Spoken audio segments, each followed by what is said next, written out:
Hello అందరికీ welcome to glory Pratibha vlogs. ఈరోజు recipe వచ్చేసి సోరకాయ పెసరపప్పు కర్రీ అనమాట. సో సింపుల్గా ఎలా చేయాలో చూసేద్దాము. దానికైతే సోరకాయలు, టమాటోలు, ఆనియన్స్, పచ్చిమిర్చి, కరివేపాకు, నానబెట్టుకున్న పెసరపప్పు అయితే కావాలి.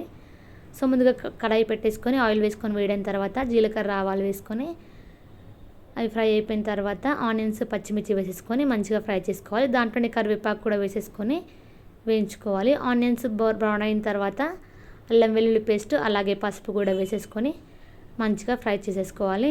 సో దాంట్లోనే మనం నానబెట్టుకున్న పెసరపప్పు అయితే వేసేసుకొని పోపులో ఒక 2 మినిట్స్ అయితే మగ్గించుకోవాలి.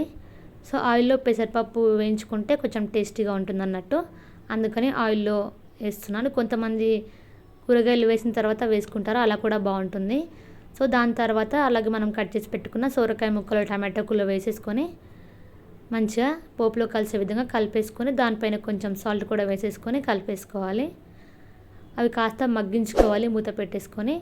అవి మగ్గిన తర్వాత మరొకసారి బాగా కలిపేసుకున్న తర్వాత అడుగు మాడకుండా కలిపేసుకొని దాంట్లోనే కారము అలాగే కొంచెం సాల్ట్ వేసేసుకొని, ఆల్రెడీ మనం ముందు సాల్ట్ వేసుకున్నాం కాబట్టి కొంచెం వేసుకోవాలి.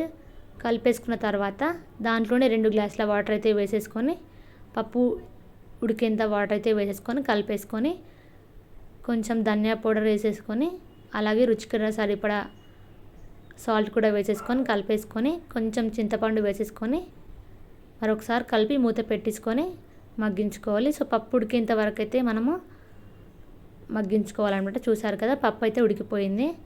సో సింపుల్గా సొరకాయ పెసరపప్పు కర్రీ అయితే రెడీ అయిపోయింది. ఇలా ట్రై చేయకపోతే ఒకసారి ట్రై చేసి చూడండి. అండ్ అలాగే మన ఛానల్ ఎవరైతే కొత్తగా చూస్తున్నారో సబ్స్క్రైబ్ చేయడం మర్చిపోకండి. ఈ వీడియో నచ్చితే లైక్ చేయండి, షేర్ చేయండి, కమెంట్ చేయండి. సో చూసారు కదా, సింపుల్గా పప్పు అయితే ఉడికేసింది. సో రుచికి సరిపడా కారం, ఉప్పు ఉందా లేదా చూసేసుకొని సర్వ్ చేసుకుంటే సరిపోతుంది. సో మన ఛానల్ని ఎవరైతే కొత్తగా చూస్తున్నారో సబ్స్క్రైబ్ చేయడం మర్చిపోకండి. అలాగే మన ఛానల్లో మంచి మంచి కర్రీస్ అయితే ఉన్నాయి, ఒకసారి చెక్ చేసి ట్రై చేయండి.